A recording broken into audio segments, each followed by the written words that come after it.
오늘 말씀은 은혜가 말을 걸고 동행이 인도하다. 은혜가 말을 걸고 동행이 인도하다라는 말씀으로 말씀 전하겠습니다. 네, 오늘은 2026년 1월 1일 새해 첫날입니다. 자정이 넘어가는 깊은 밤이지만 주님과 함께 또 이렇게 예배하기 위해 나오신 여러분들을 예수님의 이름으로 축복합니다. 올해는 우리 성동교회 참 특별한 해입니다. 교회 창립 50주년이 되는 해이기 때문입니다. 지난 50년 동안 돌봐주신 주님의 은혜에 감사하고 또 앞으로 50년을 예수님과 온전히 동행하겠다라는 의지를 담아서 위에 표어를 보시면 은혜 50년, 동행 50년이고 또 매해마다 우리 교회는 예배, 교육, 선교, 교제, 봉사라는 목적을 하나씩 이루어갑니다. 올해가 벌써 세 번째나 사이클이 이렇게 돌아서 세 번째 예배가 되었는데요. 그래서 신년 표어를 성동 50년 예배로 심장이 뜁니다 라는 해로 정했습니다. 그래서 무엇인가 우리가 억지로 성취하기보다, 목표를 향해서 우리가 달려나가기보다 하나님께서 교회에 두신 목적에 따라서 우리가 그 목적을 향해서 따라 나가는, 자신을 맞출 때 가장 아름다운 교회가 되겠죠. 그래서 올해 표어 성동 50년 예배로 심장이 뜁니다인데요, 우리 함께 모든 성도들이 올해 새롭게 시작을 하는 마음으로 우리 한번 같이 선포해 보겠습니다. 성동 50년 예배로 심장이 뜁니다. 이제 다 같이 한번 선포하듯 해보겠습니다. 시작! 성동 50년 예배로 심장이 뜁니다.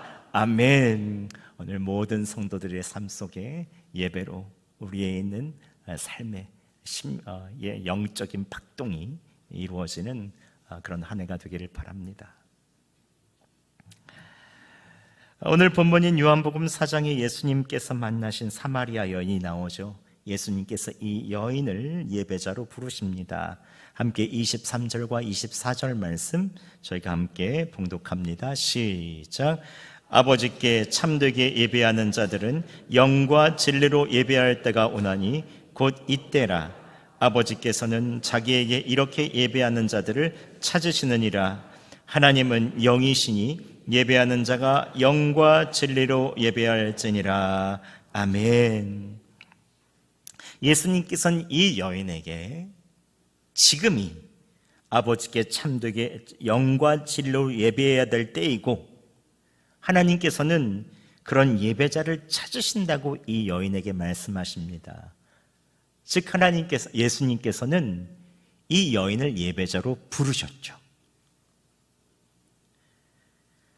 그런데 한번 여러분 냉정하게 한번 생각해 보시죠. 이 사마리아 여인이 과연 예수님이 말씀하시는 참된 예배자, 이 예배자가 될 만합니까? 이 당시 사회의 기준으로는 그녀는 예배자가 되기에 세 가지 큰 장벽에 놓여 있었습니다. 첫 번째는 지역의 장벽입니다. 사마리아 지역은 주전 722년 아수르에 멸망당한 이후 다른 민족과 혼혈이 되었죠.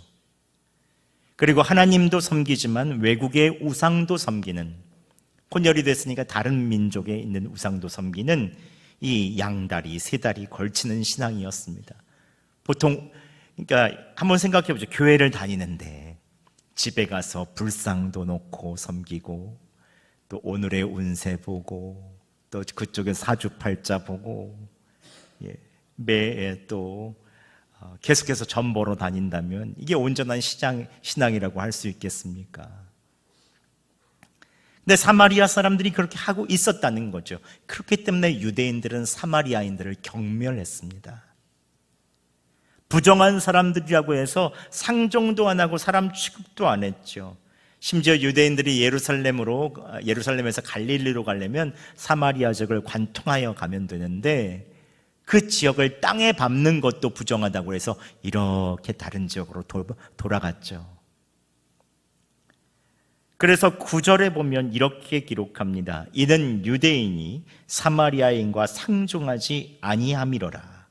즉 사마리아 여인은 예배자가 되기에는 지역의 장벽이 너무 높았습니다. 두 번째, 성별의 장벽에 막혀 있었습니다. 당시 율법 선생님들은 이제 랍비들은 공공장소에서 여성과 대화하지 않았습니다. 즉 당시 여성은 영적인 것을 배울 필요가 없다고 생각했기 때문에 영적인 진리를 배울 수도 없었고 기회조차 얻을 수 없는 소외된 존재였죠. 2000년 전에 남자와 여자의 차별은 굉장히 심했습니다. 세 번째는 도덕적인 장벽입니다. 이 여인은 남편이 5이나 있었고 현재 살고 있는 남자도 남편이 아니었다라고 말합니다. 이웃의 눈을 피해서 뜨거운 정오에 홀로 물을 길러 가라 했던 상처 입고 고립된 여인이었죠. 당시 모든 여인들은 아침에 서늘할 때 물을 기르러 갔습니다. 근데 이 여인은 모든 사람들의 눈을 피해서 가장 뜨거울 때 정오에 물을 기르러 가죠. 사람들과 눈도 마주치는 것이 싫은 거죠. 유대인이며 선생님이신 예수님은 사마리아 여인을 만나서도 안 되고 이 여인은 예배를 드릴 자격도 없다고 오늘 이 사회적인 기준으로서는 이렇게 얘기할 수 있습니다. 그런데 여러분 한번 생각해 보시죠. 지역의 장벽, 성별의 장벽, 도덕적인 장벽, 이것은 오늘날 우리들에게도 있습니다. 남북의 장벽, 경상도와 전라도의 장벽, 가까운 남해만 가도 지역적인 장벽이 느껴지죠.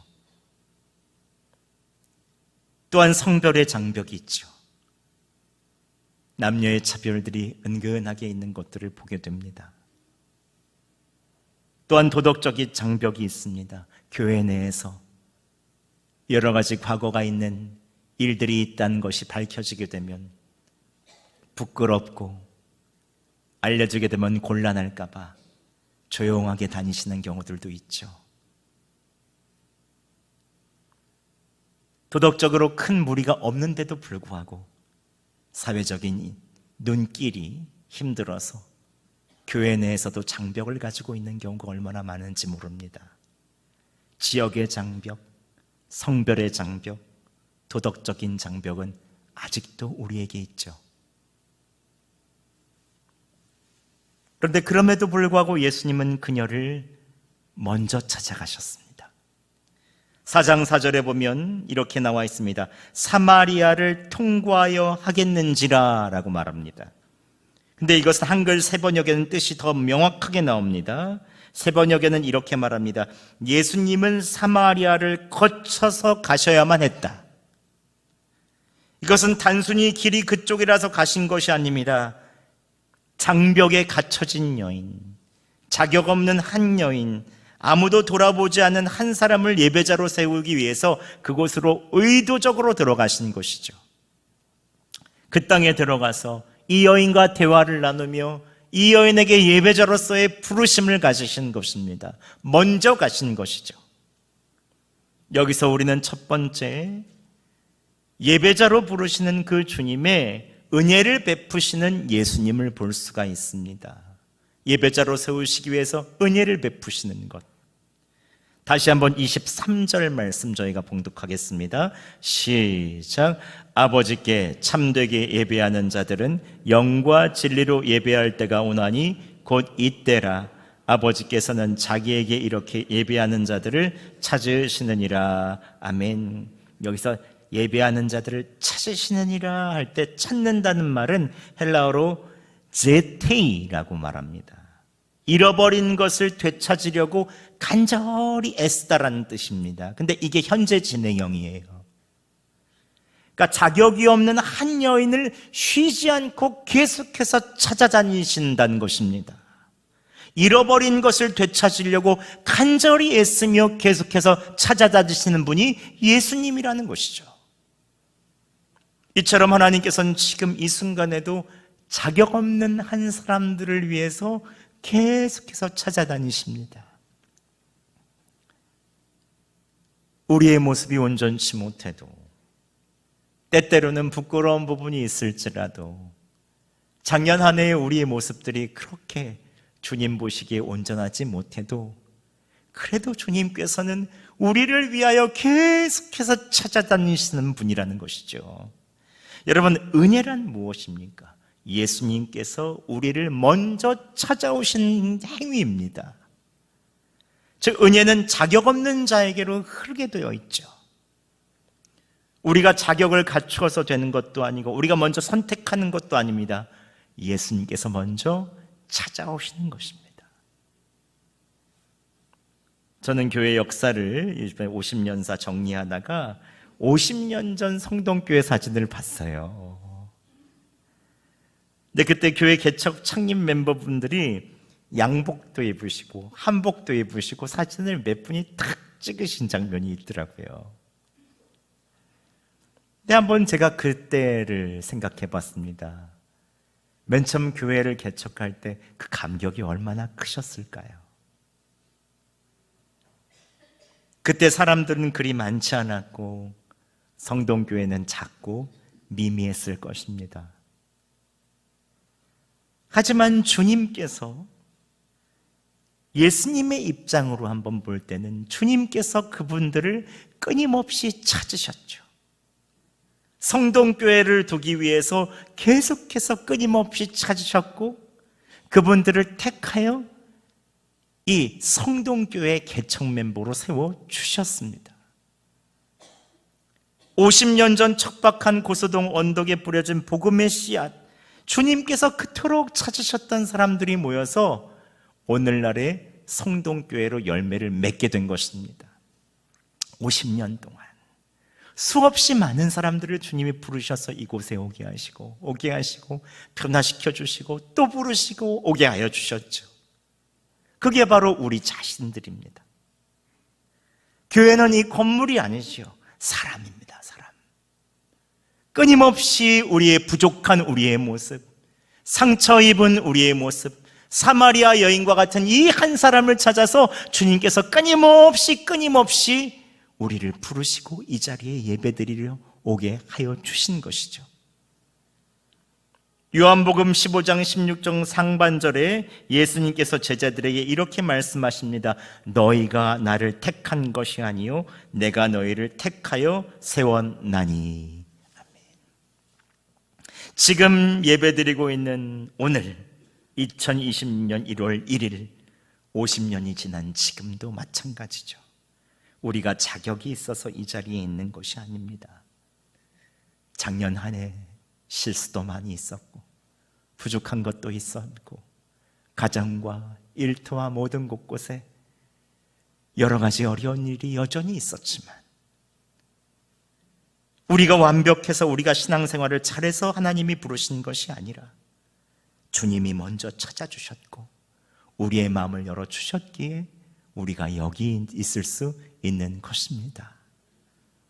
예수님께서 먼저 우리를 불러주시고 택하여 주셨죠.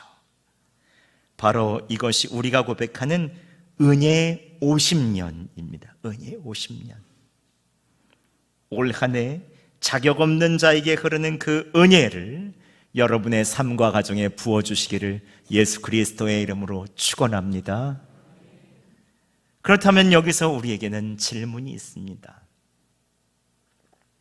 그렇다면 예수님께서는 왜 예배 전문가인 제사장이나 바리새인같이 좀 온전한 사람이 아닌 이 상처받고 부끄러움 많은 여인에게 영과 진리의 예배를 가르치셨을까요? 이 상처 많은 여인에게. 여기서 두 번째로 우리가 예수님께서 예배자로 세우시는 것을 보게 됩니다. 주님께서는 영과 진리의 예배자로 세우시는 예수님임을 우리가 볼 수 있죠. 그렇다면 영과 진리의 예배란 무엇입니까? 당시 사람들은 예배를 드리는 장소에 집착했습니다. 사마리아에는 그린심 산에서 드려야 된다. 유대인들은 예루살렘에서 드려야 된다. 그러면 서로 싸웠습니다.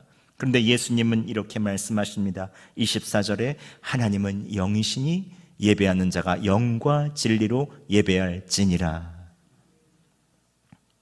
이 여인에게 참다운 예배를 가르쳐 주십니다. 장소가 중요한 게 아니다. 먼저 하나님은 영이시다라고 말씀하시죠. 하나님은 영이시니, 즉 영으로 드리는 예배란 살아계신 영이신 그 하나님, 성령님과 우리의 영혼이 실제로 마주하는 이 인격적인 마주침이라는 것이죠. 즉 살아계신 하나님과 우리와의 실제적으로 인격적인 만남이 있어야 된다는 것입니다.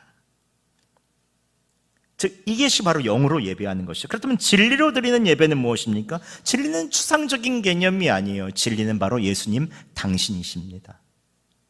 요한복음 14장 6절에 예수님께서 당신 자신을 진리라고 말씀해 주시죠. 예수께서 이르시되 내가 길이요 진리요 생명이니. 즉 진리이신 예수님을 알고 예수님과 함께 동행하는 것, 이것을 바로 진리로 예배한다라고 말합니다. 그렇다면 영과 진리의 예배는 한마디로 무엇을 말하는 것입니까? 예수님, 진리이신 예수님과 함께 동행하고 인격적인 만남을 가지는 것이죠. 예배당 안에서의 형식에 그치는 것이 아니라 예배당 문을 나서면서부터 주님과 나누는 친밀한 만남이라는 것입니다. 근데 이건 이론이 아니죠. 교리가 아닙니다. 이건 삶이죠. 그런데 그것이 참 쉽지가 않습니다. 저도 오늘 영신 예배 때 무엇을 준비해야 되나, 영상은 잘 준비가 되었나, 찬양은 잘 준비가 되었나, 설교 자료는 다 잘 넘어갔나, 이거 뭐 차 준비는 다 됐나, 많은 것들을 생각하다 보니까 제가 저녁이 돼서야 제가 정작 예수님을 생각하지 않았더라고요. 분명히 예배를 준비했습니다. 설교도 준비했어요. 예배 여러분들을 위해서 어떻게 하면 더 주님께 만나게 할까 준비했어요. 근데 정작 제가 예수님을 생각하지 않은 것이죠. 그러면 저도 깜짝 놀랄 때가 있죠. 제가 영과 진리의 예배를 드리자고 매 예배 때마다, 예배의 부름 때마다 외치면서 정작 내가 영과 진리의 예배를 드리고 있지 않구나.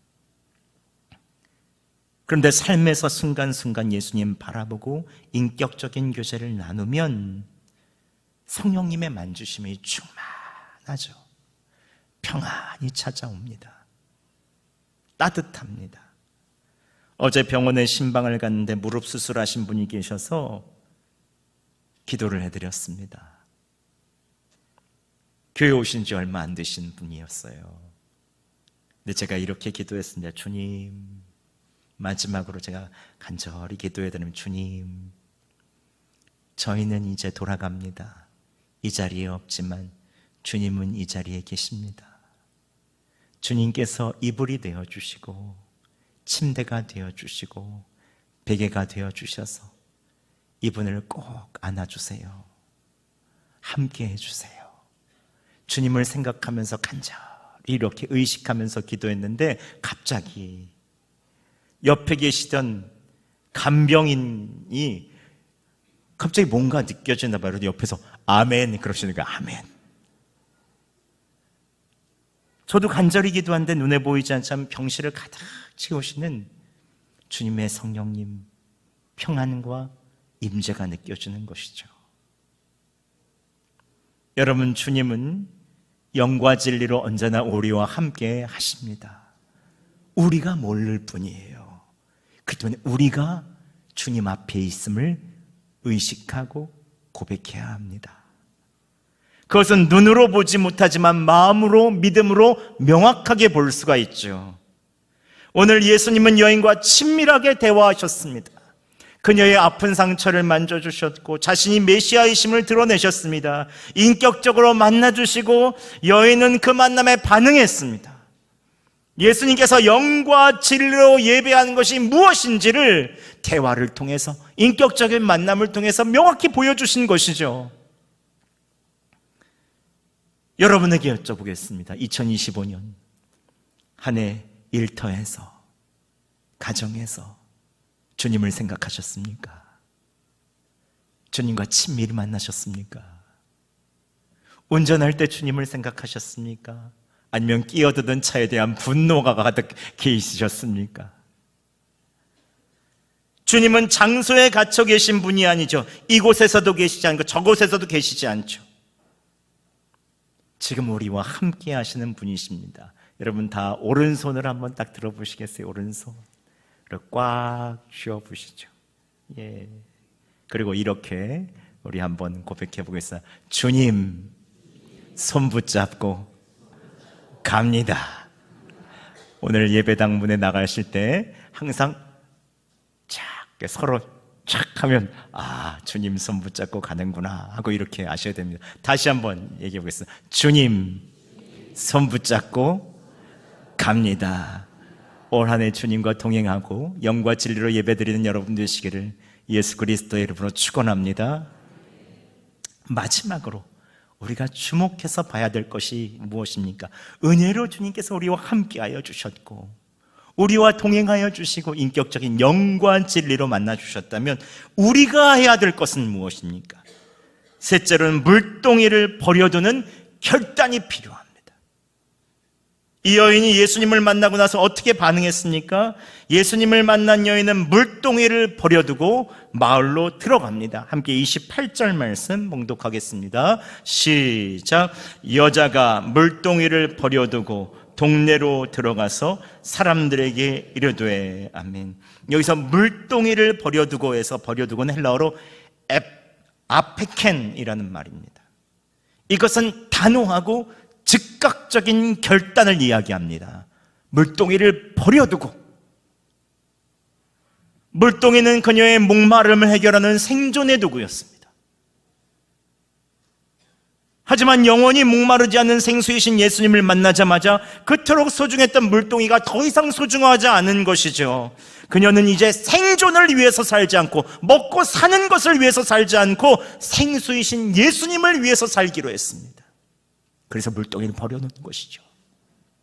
물동이를 버려둔 그녀의 삶은 어떻게 바뀝니까? 29절에 이렇게 말합니다. 내가 행한 모든 일을 내게 말한 사람을 와서 보라. 이는 그리스도가 아니냐. 마을 사람들에게 들어가서 내가 행한 모든 일을 내게 말한 사람을 보라고 말합니다. 내가 행한 모든 일은 무엇입니까? 남편 5이고 이혼한 사실, 그리고 그녀에게 있어서 지금도 동거하는 것, 이것을 다 알고 있다. 이것은 그녀에게 수치의 과거, 상처였죠. 그런데 이렇게 숨기고 싶은 부끄러운 과거를 사람들 앞에 다 얘기합니다. 부끄러운 과거가 그녀에게 간증이 되죠. 내가 행한 모든 일을 내게 말한 사람을 와서 봐라. 숨기고 싶던 그 이야기를 예수님을 드러내는데 사용합니다. 여러분, 예배자의 삶은 이전 것을 내려놓는 데서 시작됩니다. 여러분이 2025년까지 꼭 쥐고 있었던 걱정의 물동이, 염려의 물동이, 부끄러움과 수치, 상처의 물동이, 좋지 않은 습관의 물동이, 먹고 살기 위해서 주님을 한 번도 생각하지 못하고 계속해서 매진해야 됐던 그 물동이는 무엇입니까? 생존의 물동이는 무엇입니까? 질병에 얽매여서 매일마다 거기에 전전긍긍했던 이런 질병의 물동이는 무엇입니까? 여러분, 예수님과 동행하기 위해서 내가 의지하던 것들을 이제는 내려놔야 됩니다. 그러면 예수님께서 그에 합당한 기쁨과 평화를 주십니다. 상처가 아무렇지도 않게 만들고, 지금 나에 있는 질병이 분명히 있음에도 불구하고 평안함을 주시는 하나님의 놀라운 은혜를 경험하게 됩니다. 그때부터 나의 상처가 별이 되어 예수님을 증거하는데 사용하게 되죠. 여러분, 동행의 예배는 물동이를 내려놓는 결단에서부터 시작합니다. 나에 있는 것들을 내려놓고 이제 주님께 묻고 주님을 따라가는 것이죠. 여러분, 우리 성동교회 지난 50년은 은혜의 50년이었습니다. 그때의 모든 시절들을 되돌아보면 힘들었었던 일들, 상처되는 일들도 있었겠죠. 하지만 우리가 주님과 동행하며 물동이를 내려놓을 때 그 모든 상처는 주님을 증거하는 영광의 흔적이 될 것입니다. 예수님께서 도마에게 이르시죠. 나에 있어서 있는 창자국과 못자국을 보라. 이것을 만져보고 믿음 없는 자가 되지 말고 믿음 있는 자가 되라. 예수님께서 자신이 있는 상처와 모든 흔적을 예수님, 당신을 증거하는 데 사용하십니다.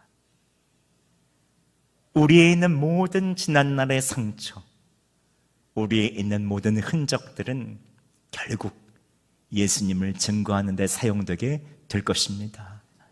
여러분에 있어서의 작년에 있었던 힘들었던 일들, 정말로 마음이 너무 무거워서 어찌할 바를 몰랐던 그 모든 순간들, 이제는 물동이를 주님께 내려놓고 이제 그 모든 것을 주님께서 예수 그리스도를 증거하는 데 사용하여 주실 것입니다. 여러분, 이제 예배당을 나가면 2026년의 삶이 시작됩니다. 이제 월요일부터, 이제 내일부터 직장에서, 1월 1일은 또 아니겠죠. 2일부터 직장에서, 화요일 가정에서 여러분이 예수님과 대화하며 걷는 이제 동행의 예배가 시작되죠. 여러분 모든 한 사람 한 사람들, 교회는 이 건물이 아니라고 말씀드렸죠. 여러분 한 사람 한 사람이 이 동행의 예배를 삶에서 시작할 때 우리 교회 동행 50년은 비로소 완성되게 될 것입니다. 은혜로 50년을 달려왔다면 앞으로 100주년까지 예수님과 동행하며 그 시간들을 달려나가는 여러분 되시기를 예수 그리스도의 이름으로 축원합니다.